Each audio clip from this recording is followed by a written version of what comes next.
This is the story of a 30-year search by U.S. intelligence agencies to perfect mind control. Some of those engaged in that search have agreed to talk about it for the first time. One said, "I think every last one of us felt sorry to attempt this kind of thing. We knew we were crossing the line." The search would be endless. From brothels, an agent says, we learned a lot about human nature in the bedroom, to the mystical rites of a magical mushroom ceremony performed by an Indian shaman, to a Spanish bull ring. The bull has had electrodes implanted in the brain and is controlled by a scientist. There would be victims.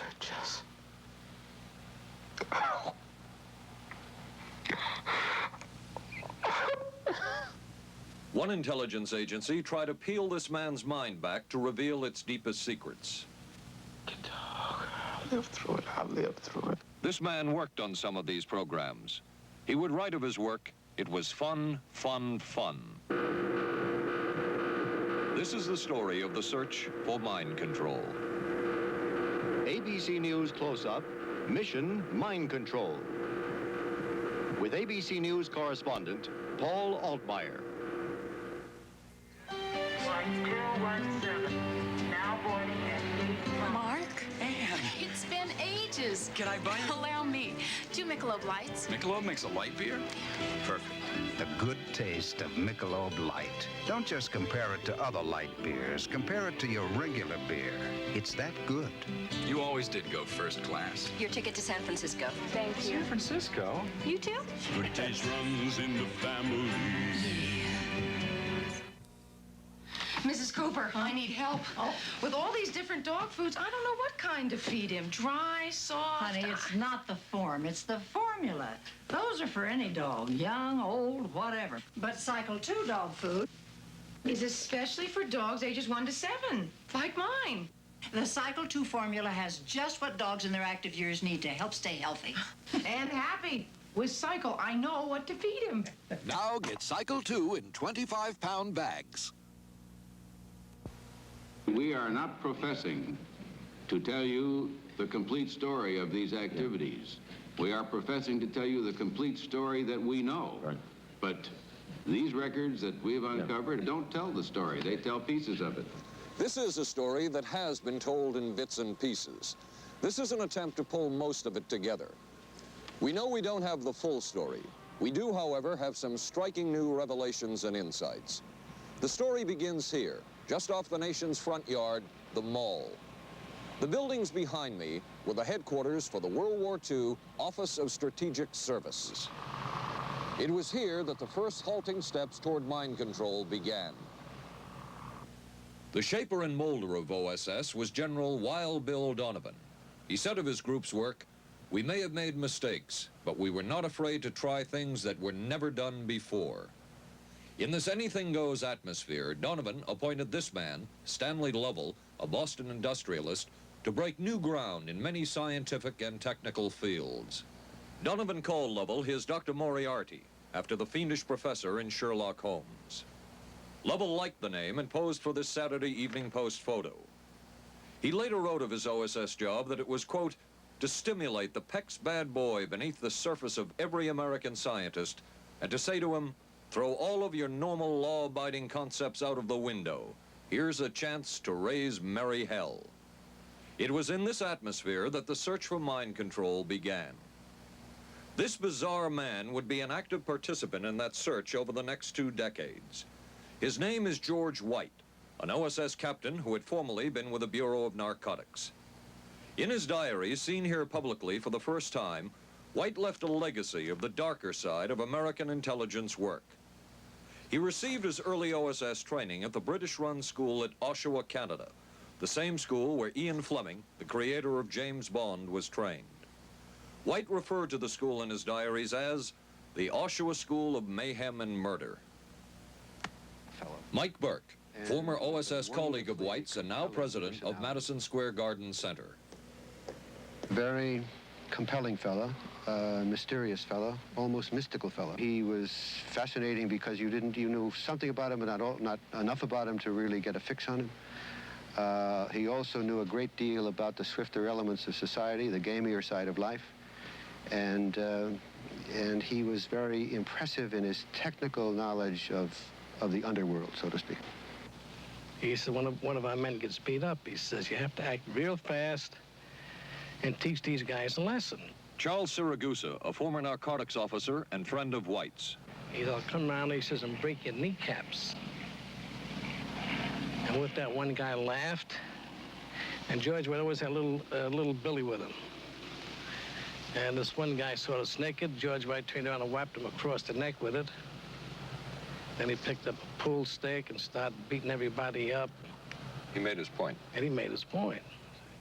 George White was not a man of understatement or subtleties. His boss at OSS, Stanley Lovell, referred to him as deadly and dedicated. In this note from White's diaries, it says, call Lovell regarding TD. TD was a rather transparent cover for Truth Drug. George White worked with the Truth Drug Committee here at St. Elizabeth's Hospital in the nation's capital. They experimented with mescaline, scopolamine, and marijuana on unwitting victims. The committee soon learned there was no easy panacea, no truth drug at this stage. But White and later colleagues would not stop trying. The goal remained the same.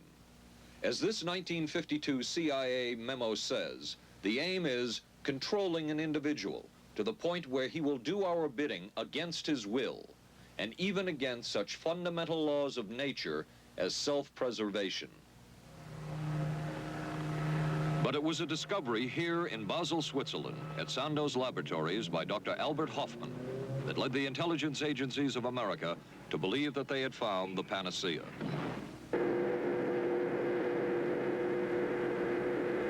The discovery was lysergic acid diethylamide, LSD.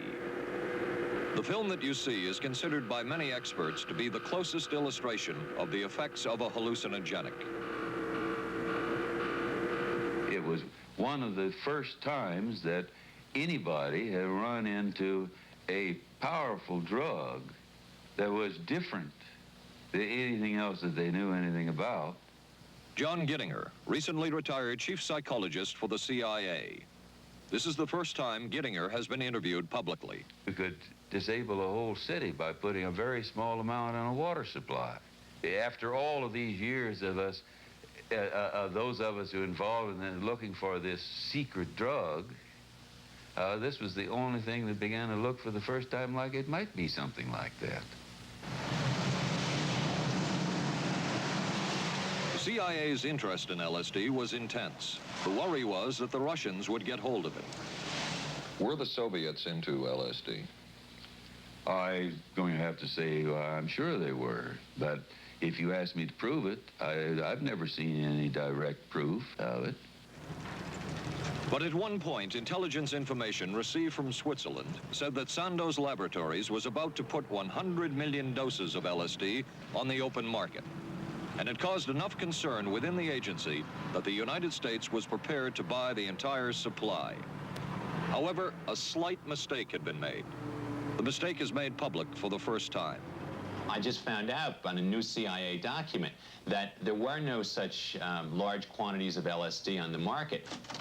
John Marks has filed numerous Freedom of Information suits against the CIA and has unearthed much new material. He is the author of The Search for the Manchurian Candidate, a history of intelligence agency work with mind control. He is a consultant for this report.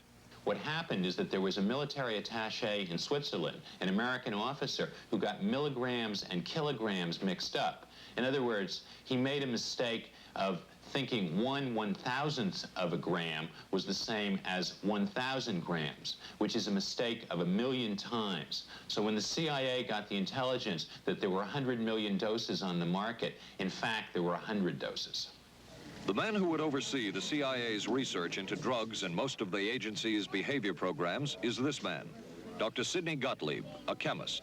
Dr. Gottlieb declined ABC News' request for an interview. In their never-ending search for the miracle weapon, CIA operatives searched here in the remote mountain areas of southern Mexico for what up to then had been considered a myth, magic mushrooms.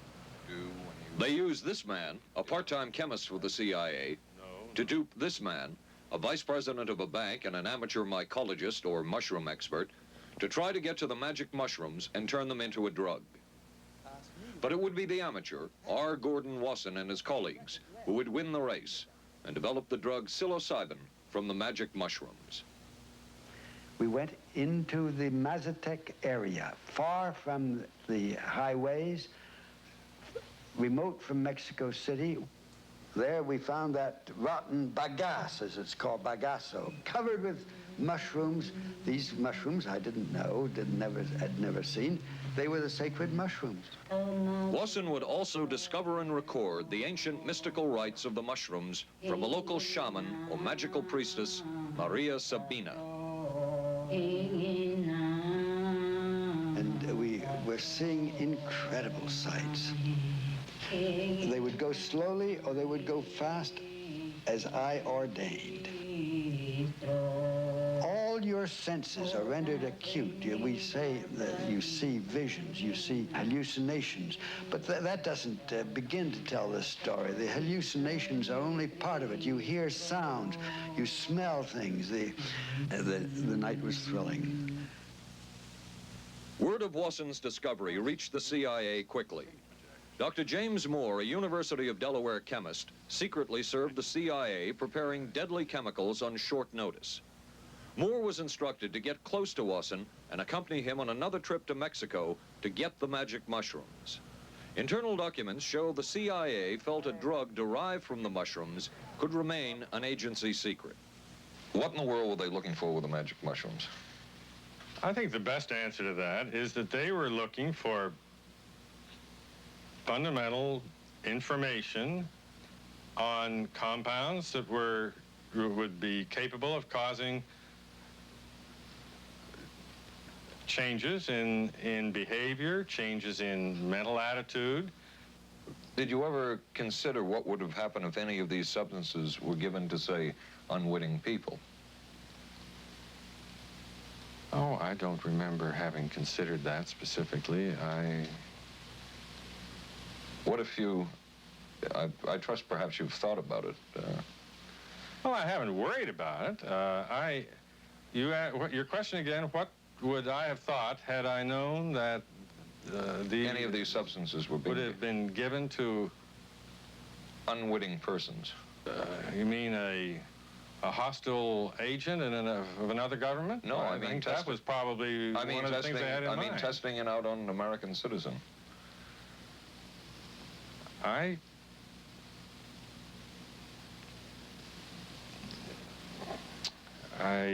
guess I must seem very, very cold-blooded about this, but I don't recall ever having been very much preoccupied with that issue. But many drugs were tested in this way. A decision was made at the highest levels of the CIA to do testing on unwitting Americans. As one CIA document says, such testing would be operationally realistic. A former CIA official who worked on these programs describes for the first time how the decision was made. He did not wish to be filmed or recorded. Thus his remarks are read by someone else. I think every last one of us felt sorry to attempt this kind of thing. We knew we were crossing a line. Every decent kid knows he shouldn't steal, but he does it sometimes. We knew damn well we didn't want anyone else to know what we were doing. The decision was made to do testing on unwitting victims. It was decided they should be on the fringes of society because they were most vulnerable. It was the borderline underworld. Prostitutes, drug addicts, and other small-timers who would be powerless to seek any kind of revenge in case they found out. And as their predecessors had a decade earlier, the CIA turned to George White for help. White was now a high-ranking narcotics official, and by this time, the stories about George White were legendary. So the waiter says, "You may help you, monsieur?"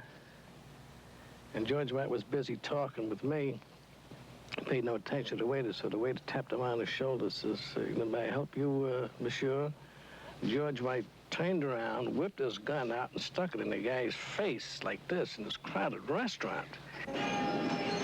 George White did not mind bending the law, and he knew the street well. He was the ideal choice for what the CIA had in mind. We were Ivy League, white, middle class.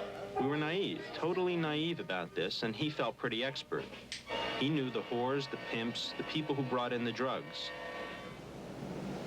White set up so-called safe houses for the CIA in New York, here in Greenwich Village, and later in San Francisco, in this hotel, and in an apartment atop Telegraph Hill with a commanding view of San Francisco Bay.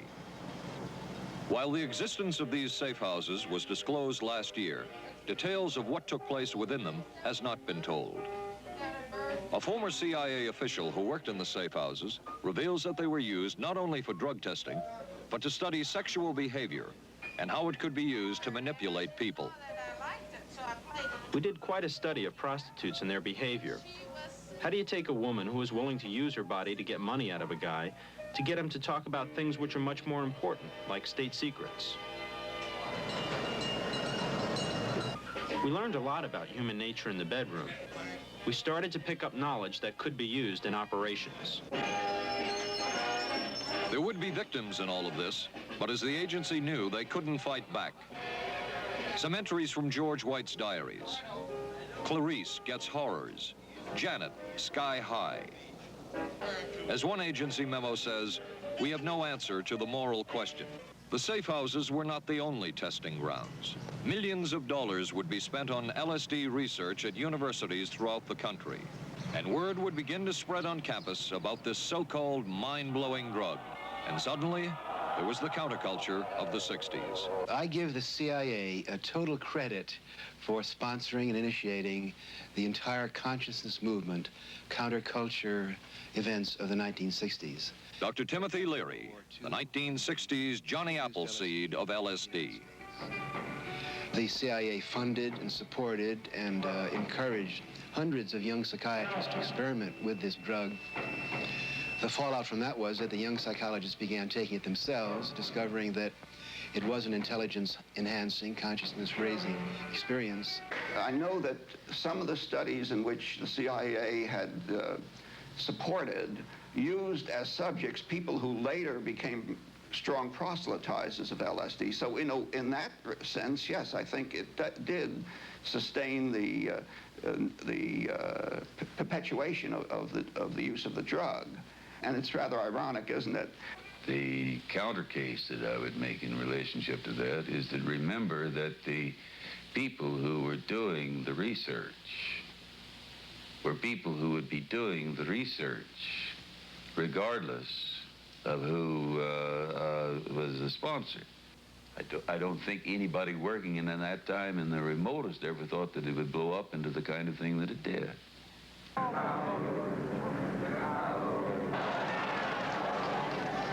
History will judge the role of the CIA and other intelligence agencies in unwittingly contributing to the counterculture of the 60s through their intense interest in LSD and other hallucinogenics. But for the moment, at least, the argument can be made that the CIA helped usher in the age of Aquarius.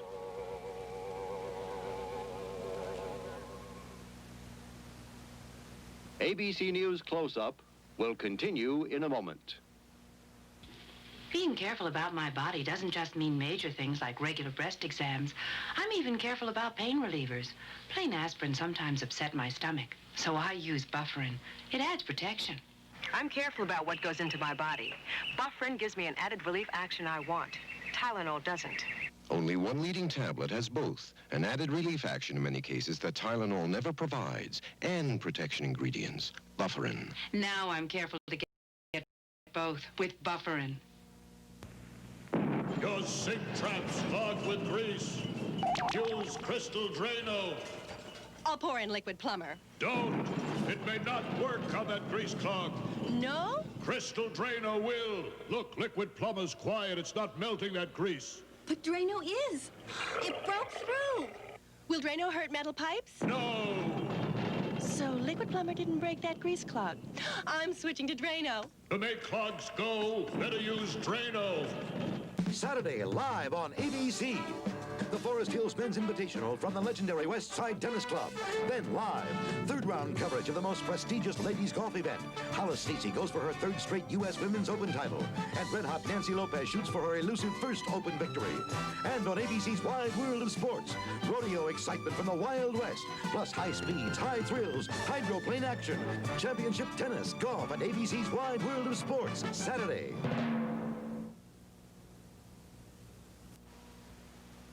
Wednesday on 8 is Enough. We got the buggy fever. The Bradford girls go disco crazy. Hey, hiya, hun. What do you say we get, down? And the summer's off to a red-hot start. And Charlie's Angels play the horses. I want to be a jockey. But end up in a dead heat with death. Then, the ghost of Jack the Ripper haunts the back streets of Vegas.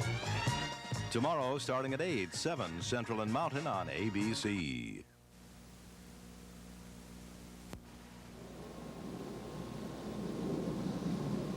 Covering a span of history such as we are in this report, one can get sidetracked by the so-called glamour and mystery of espionage work or by the exotic qualities of some drugs. But what you can't lose sight of is what all of this would mean in terms of individual human beings. There would be deaths, there would be long-lasting and harmful effects. The best-known case is that of this man, Frank Olson, a chemist employed by the Army Chemical Corps, who in 1953 was slipped LSD unknowingly at a meeting with CIA officials. Shortly after that, Olson went into severe depression. He ended his life at this New York hotel by diving through a shaded closed window in his 10th floor room. Frank Olson was the first known fatality in the CIA's LSD program. Olson left behind a widow, Alice, and 3 children, but it would be years before they learned the real story of his death. Shortly after his suicide, Alice Olson was visited by Dr. Sidney Gottlieb, the man who had administered the drug, and by Robert Lashbrook, his deputy, who was the last person with Frank Olson the night of his death.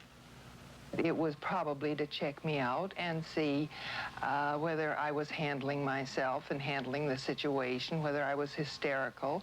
And I'm sure they left the house feeling ever so much better because I had been gracious and hospitable to them, so that I must have played right into their hand and made them feel fine. 23 years later, how did you feel about that meeting? My anger was unbelievable at how I had been duped for this length of time, and the anguish which was unnecessary. Anyone who knew during all of those years never told Alice Olson the real story of her husband's death. She would discover it by accident more than 2 decades later. In essence, it was a 22-year-long cover-up. Lyman Kirkpatrick was Inspector General of the CIA at the time of Frank Olson's death. But had not the Olson case occurred within the secret confines of the CIA, would not this case have been a prosecutable case? Perhaps manslaughter? I would think very definitely prosecutable, and certainly from the point of view of of Mr. Olson, why it should probably have been actionable. Frank Olson's suicide slowed down the CIA's testing of LSD and other drugs, but only momentarily. The CIA was not the only government agency interested in the possibilities LSD and other drugs presented for mind control. The Army Chemical Corps first started working with the CIA and then branched off on its own. It too tested drugs on unwitting victims, and a death would result. The case of this man, Harold Blower, a tennis pro, seen here with his daughter Elizabeth, is well known. In 1953, Blower was a private patient at the New York State Psychiatric Institute.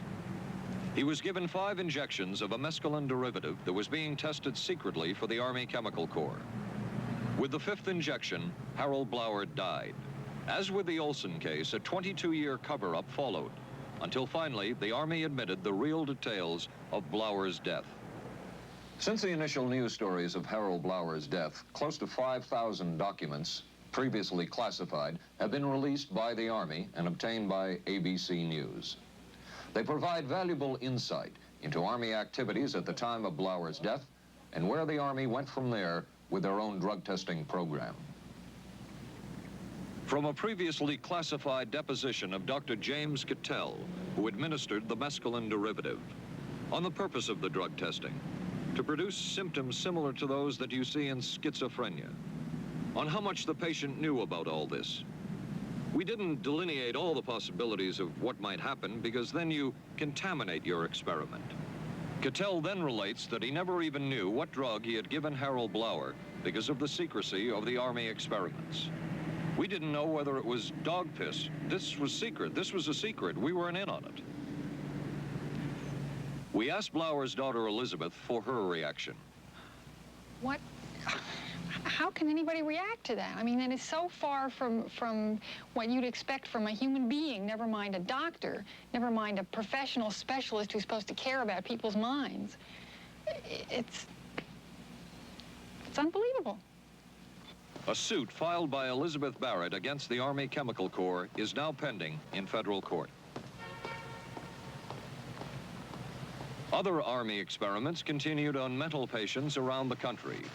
Work done at the Tulane Medical Center in New Orleans involved several drugs, hallucinogenics, and electrodes implanted in the brain. The chief researcher was Dr. Russell Monroe, now head of the psychiatry department at the University of Maryland. These are various progress reports written by Dr. Monroe and recently obtained by ABC News. From one of the progress reports, a report of a woman who had electrodes implanted in the brain and was then given LSD and other drugs. She became agitated, cried, lapsed into a trance-like state.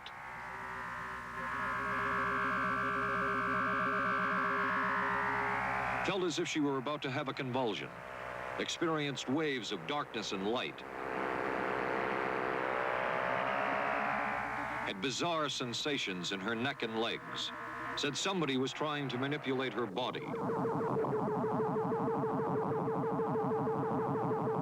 At this point, Dr. Monroe wrote that the woman was obviously having paranoid ideas.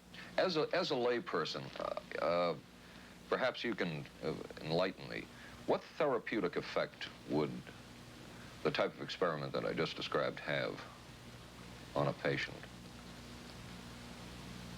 Well, the therapeutic effect would be indirect. Was this patient aware that she was being given LSD? Yes, I mean, they were told that they would be given some medication, and they specifically LSD? Well, we told them, I don't think that they would have even known what LSD was then at the time. They were told that they were going to they would be given some medications which might make them feel worse. Dr. Monroe, what do you think the Army Chemical Corps was looking for in all of this testing? They were looking for an incapacitating agent, an agent that would not harm the person permanently, but would incapacitate them temporarily. That seemed like a humanistic way to wage a war, if war is necessary. When James Thornwell was given LSD by Army intelligence in 1961, this time it was no experiment. This time, the express purpose was to peel back Thornwell's brain to bear any secret within it. This time, the Army had gone operational. Thornwell, as reported on ABC last January, was an Army private stationed in Orléans, France. Classified documents were missing from his unit. Thornwell became a suspect. His 2.5-month interrogation included administration of sodium pentothal, hypnosis, isolation, and deprivation of sleep. Army documents obtained by ABC News refer to this interrogation as conventional. Despite the severe questioning, Army intelligence was getting nowhere with Thornwell, and it was decided to slip him LSD. For 16 years, Thornwell never knew what had hit him. Tell me about the acid. I'd rather not. It's a bad trip. It's a bad trip. That was a bad trip. The pain was so excruciating. Felt like somebody was sticking me with 1,000,000 pins. You know, just everywhere. Oh, it just... Oh.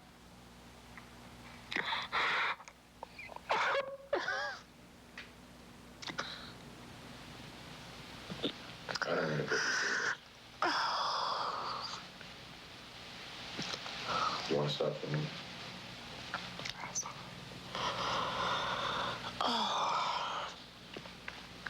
I walked around. What's up? Oh, I can talk. I'll live through it. I'll live through it. I'll live through it. No charges were ever brought by the Army against Thornwell. He was discharged for psychological disorders. But an Army psychiatric evaluation of Thornwell obtained by ABC News, one which was done prior to Thornwell having been given LSD, says of him, fairly cooperative, oriented, alert, and gave no evidence of psychosis or depression. From the Army's point of view, this type of LSD interrogation was a success. Other documents refer to the exploitability of interrogation subjects, cracking them, keeping them off balance mentally, and providing an economical, speedy, and productive aid to interrogation. From James Thornwell's point of view, it was no success. Thornwell still has serious problems. He's run through 2 marriages. He maintains he can't hold a job, can't concentrate, has nightmares, and feels socially and emotionally isolated. Last fall, Thornwell filed suit against the government in federal court. In a moment, we will examine the closest experimentation to brainwashing that we have uncovered.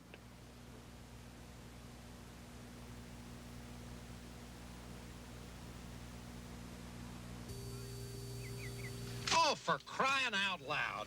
Something wrong, Will? You pick up a paper these days, you learn life isn't as simple as it used to be, and neither's food. Is that why you eat grape nut cereal? Yep, you couldn't ask for a simpler cereal. Wheat and barley, vitamins added, no preservatives. Sure looks simple. It's got a natural nutty taste. What's good for breakfast, guys? How about something nice and simple? Grape nuts, the simple cereal.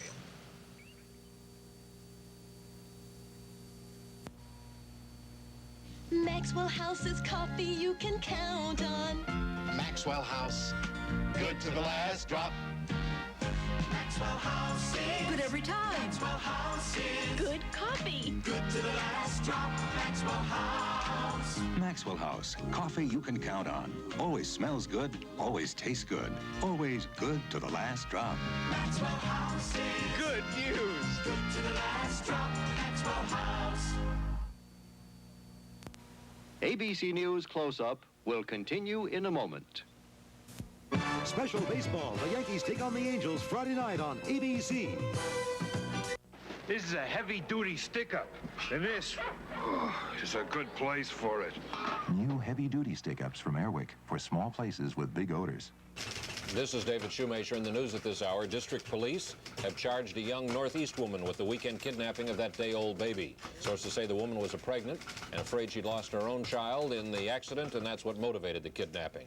'Twas the night before Skylab, and we'll have the latest on its fate and ours.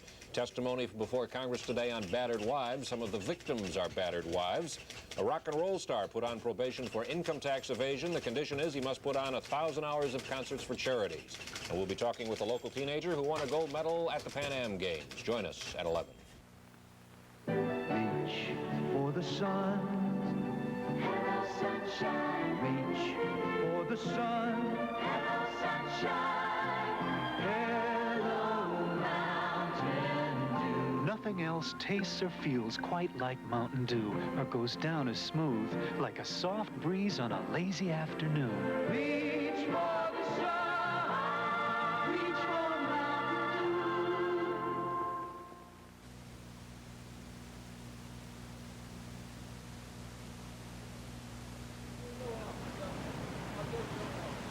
By far, the most chilling experiments we have uncovered took place at this Gothic estate called Ravenscrag, halfway up Mount Royal in Montreal. It houses the Allen Memorial Institute of Psychiatry of McGill University. It was here that the CIA funded a series of experiments, severe experiments.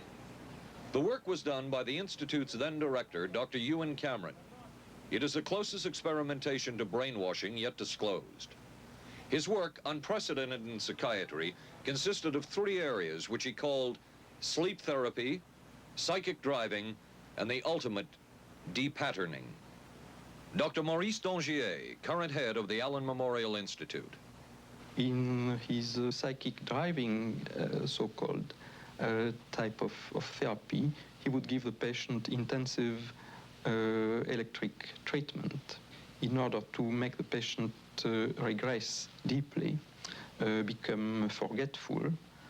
and then he would attempt to implant new ideas in the mind of the patient.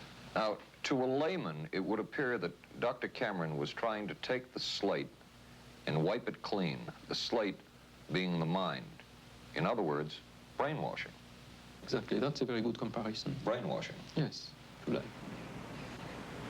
Val Orlico of Winnipeg, Canada, the wife of a member of the Canadian Parliament, was a patient of Dr. Cameron's. She entered the Allen Memorial Institute because of severe depression. She describes for the first time publicly the LSD therapy and psychic driving treatment that she was given by Dr. Cameron. And then the drug began to take hold very rapidly because it was an IV injection. And things became very furry and very frightening, and had a lot of sensations that it's very difficult to recall. Nobody explained it to me. Nobody ever asked me if I was willing to do it or anything. He had this feeling that he would be able to get through the resistance of illness and to reach deep changes very quickly. Did he? I don't think that when you look at that in retrospect, the hopes that he had have been in any way fulfilled. But Cameron would plunge on. The next step was what he called psychic driving. This involved almost endless tape-recorded messages and more drugs for the patient. Cameron wrote that this was the way to make direct control changes in personality. I thought this was the coldest and most impersonal treatment that anybody could give to anybody in the world. And I became more and more despondent and more angry. I just became so despondent that I thought I can't live like this any longer. And I thought I would just go out and throw myself underneath the cars on McGregor. I stood on the curb of that street and I stood there and I thought, okay, go. Okay, go. And then I thought, what if you're not killed? What if you're just maimed? What if you don't die and you live and you can't even talk anymore? And I couldn't do it. The most severe technique Cameron used was de-patterning. He described it as breaking up the existing patterns of behavior by means of intensive electroshock therapy with prolonged periods of sleep. He carried out these experiments in something he called the sleep rooms. People in there were like babies. They cried and they were very disoriented. And we were very afraid of the sleep room. We used to walk very carefully against the side of the corridor that was opposite the sleep room with our backs to the wall when we'd go by. Cameron used this combined sleep electroshock treatment on patients as long as 30 days. One patient he kept asleep for 65 days. Cameron retired, and his successor, Dr. Robert Cleghorn, ordered a follow-up study on the patients treated with Cameron's de-patterning method. It showed that it was no more beneficial in its result than the use of more conservative methods. But the follow-up study showed that 60% of those who had been de-patterned still had amnesia for periods of anywhere from 6 months to 10 years. That's quite a memory loss, isn't it? That is a memory loss. Indeed it is. It's I think, more than desirable. In retrospect, does Dr. Cameron's experimentation and his treatment appear harsh?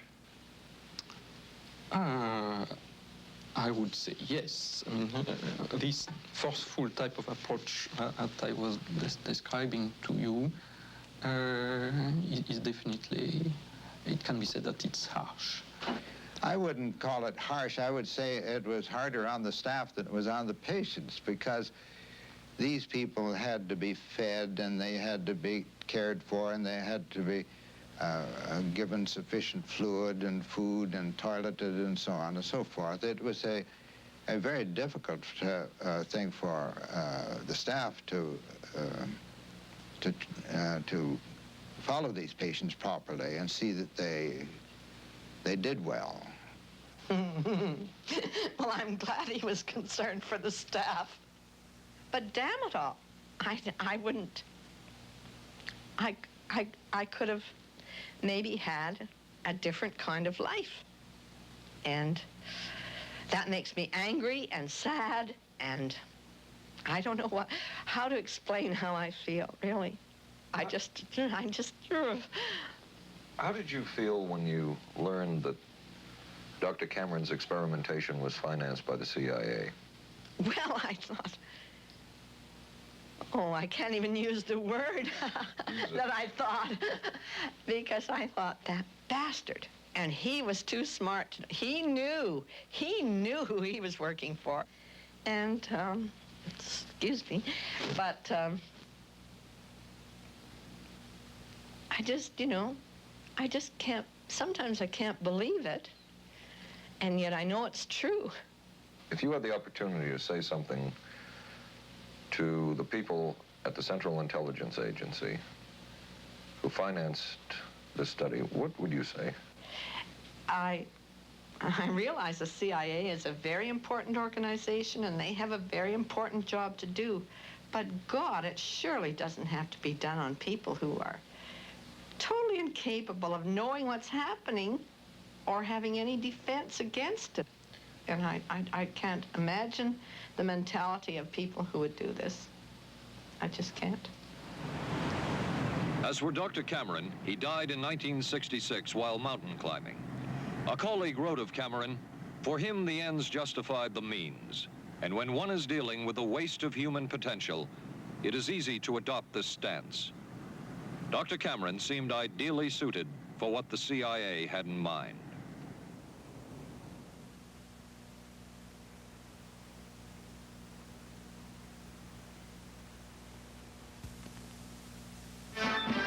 America is adapting to the shape of things to come. Triumph TR7 with 5-speed transmission or optional automatic. Wide steel belted radials, front disc brakes, front end spoiler, rack and pinion steering. Triumph TR7. No other sports car looks like it. No other sports car drives like it.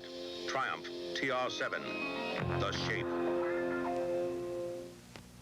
Hey, don't worry. They just got lucky. I'm sorry. I let us down. Forget it. We'll beat him next week. No, I really let us down. Come on. How about a Michelob Light, huh? Michelob makes a light beer? Sure.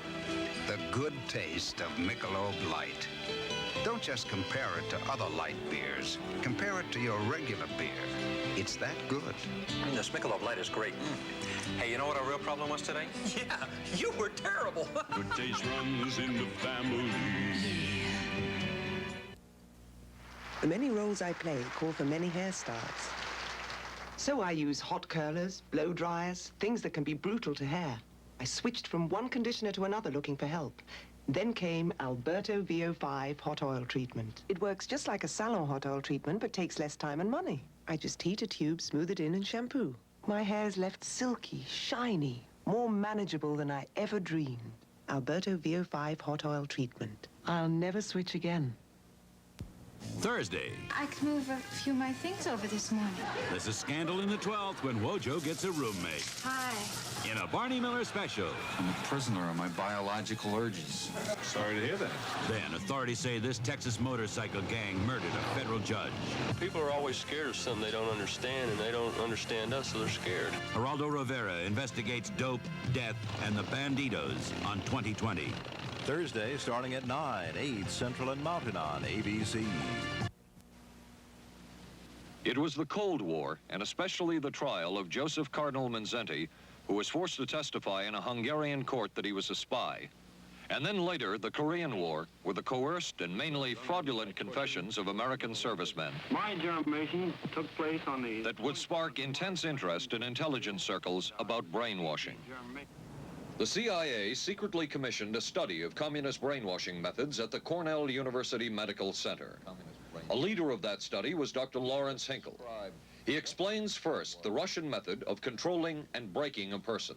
Absolutely isolated from everyone else, with one man whose job it is to get you to write the extent to which you are a criminal. In this setting, you can get people to do most anything, do you see? Because you don't have to lay a hand on them. And by the time you get through and you go up before the judge, the fellow says, "Were you a spy?" He says, "Yes, I was a spy." The Chinese never really had this kind of a state police system. They would get him in, and all this fellow does is ask you to write, rewrite, rewrite, and talk to him about your whole life. He graduated from pilot training in 1949. While the purpose of the study was to find out about communist brainwashing techniques, CIA documents show that the agency was interested in developing mind control methods of its own to precondition and control Chinese living in this country to be sent back to their homeland as CIA agents. What do you think they were looking for? Well, I think they weren't looking for agents or anything like that. Yet the agency's perception of the work you were doing, in CIA documents we have examined, it says that the project that was being done here, they intended to use everything learned about the new agents to induce them to, quote, to perform acts of a complex, purposeful nature. Yeah, but that was never done. The effects of which may be out of keeping with the individual's previous behavior. That sort of thing was never done. Those people were not, that was, when they first came here, the first people they sent up to see us, you see, were operational type people from the CIA with some rather wild ideas. Okay, this is their perception of it, if I could just continue. No, it wasn't their perception of it either. No, it wasn't. Dangerous to his being, contrary to any previous consciously expressed intentions and interests, contrary to the good of the individual, and subversive to the goals for which he is consciously working. I understand all this talk. But the situation was, you see, those things were never done because of wise people on both sides. We were not able to do this nor interested in it. They were, though. Some of the low-level people were, but the high-level people were not, to tell you the truth. But documents clearly show that the CIA was attempting to develop agents over whom they had as much control as possible. Agents who would perform tasks contrary to their own good. Normally conditioned American who's been trained to kill and then to have no memory of having killed. His brain has not only been washed, as they say, it has been dry cleaned. Is a Manchurian candidate, controlled by others to do things against his will, possible? It was a remarkable film because, as far as I'm concerned, it made something totally impossible seem absolutely credible. I would say the answer is yes, but there are many qualifications to that. Dr. Milton Klein, a psychologist, a clinical and experimental hypnotist, and unpaid consultant to the CIA. The qualifications would be the subject selected to produce the kind of behavior that you wish, the amount of time, the procedures that are utilized, and the motivations of the people who are designing, executing, and administering the procedures. You're asking whether an individual can be, under hypnosis, influenced, coerced, persuaded, shaped to perform an antisocial act, or a destructive act, or an act of violence. My answer would be yes. Captain Marco, will you be good enough to lend Raymond your pistol, please? Yes, ma'am.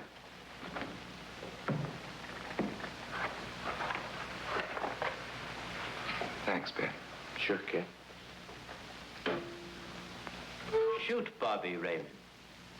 Through the forehead. Yes, ma'am.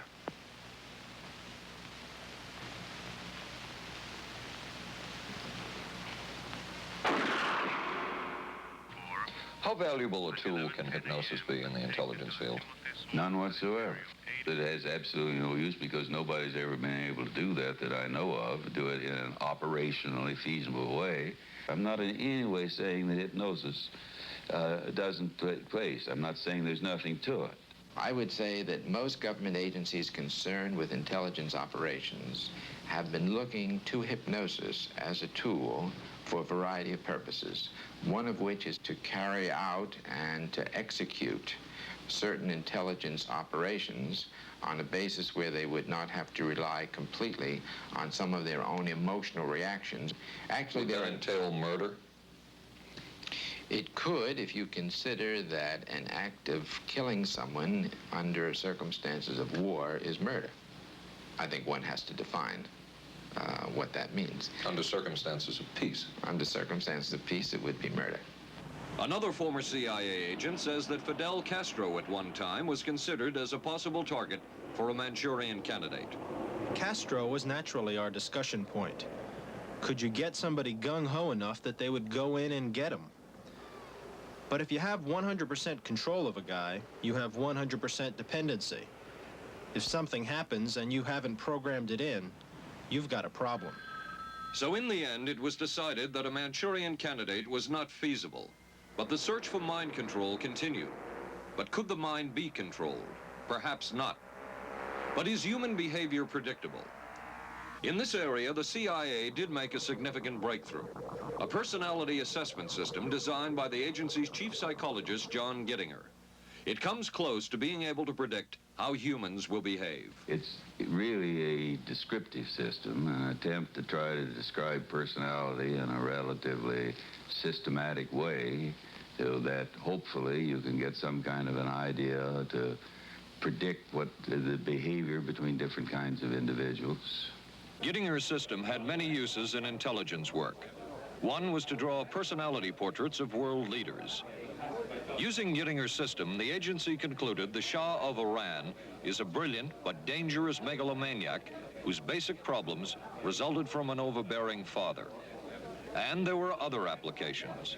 Your assessment staff played a key role in helping other governments pick their police intelligence agencies, including, we've learned, the Korean CIA, Uruguayan National Police. Can you tell us about this? No.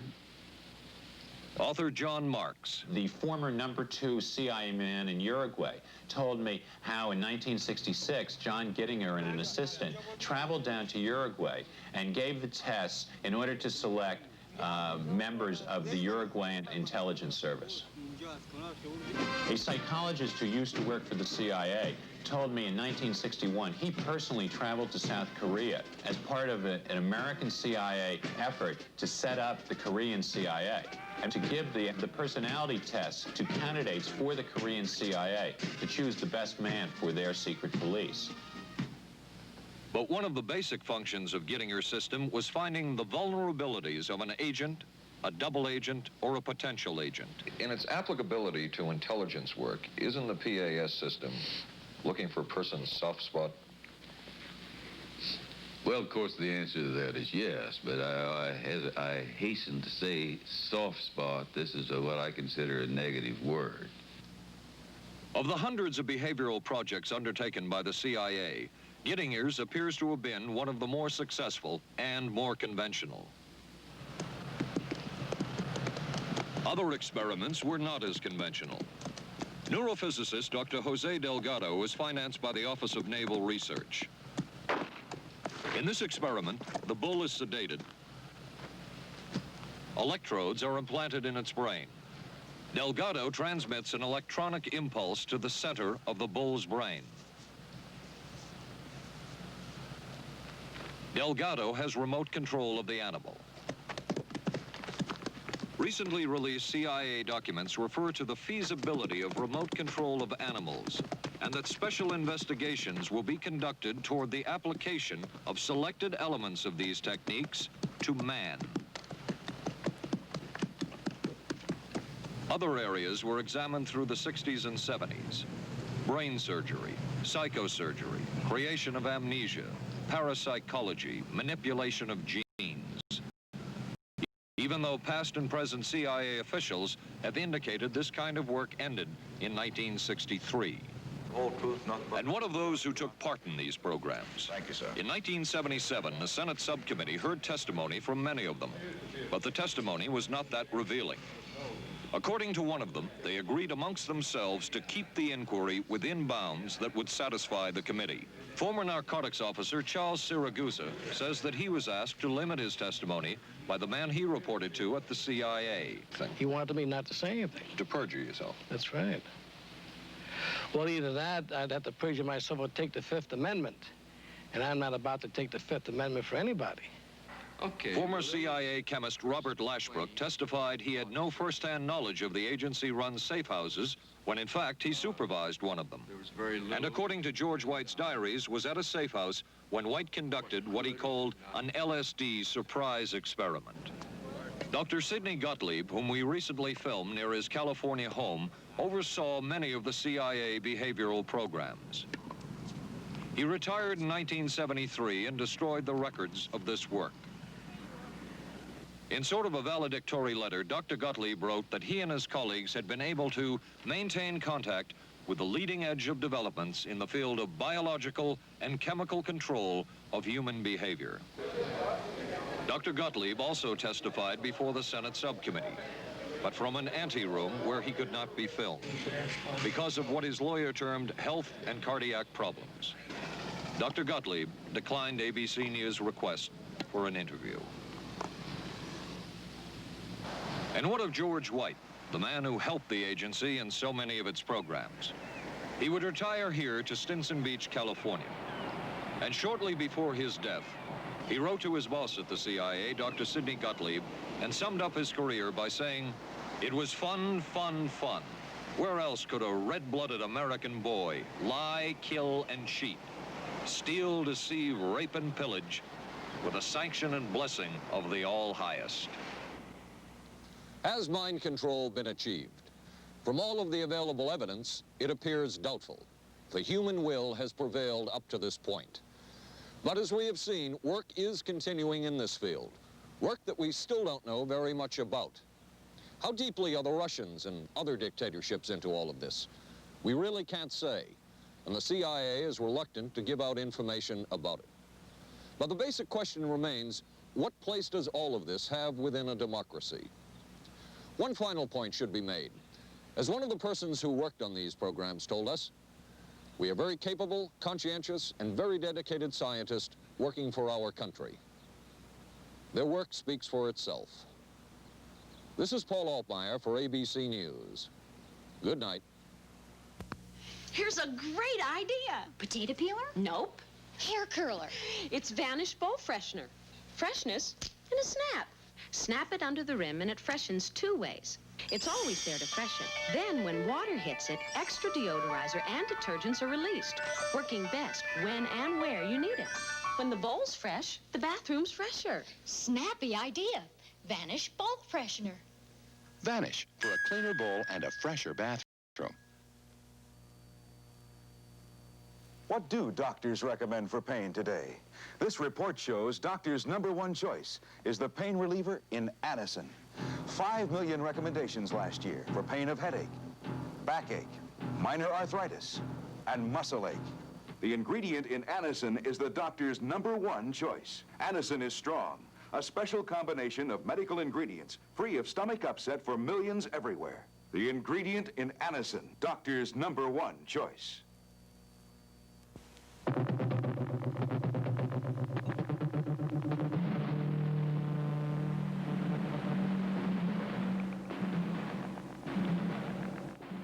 Stay tuned for local news next. Then live from the Johnson Space Center in Houston, ABC News will track the approach of Skylab as it nears re-entry. Skylab, the final hours. Right after Twiggy and Dirk Benedict of Battlestar Galactica star in I Want Her Dead on the Tuesday Movie of the Week, tonight on ABC.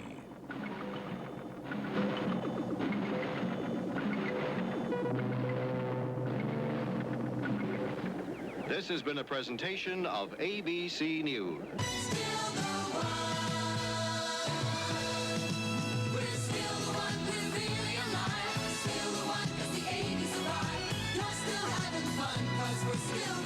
Still the one, ABC.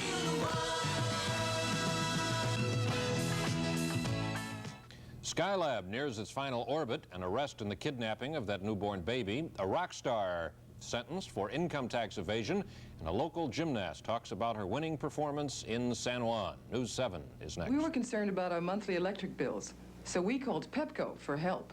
They sent us this energy-wise home audit. Just take a few simple measurements and answer the questions. Then mail them back to Pepco. Then Pepco will, free of charge, analyze your home's energy use and send you back a list of recommended changes to help you save money on your bills. Write today for Pepco's energy-wise home audit to help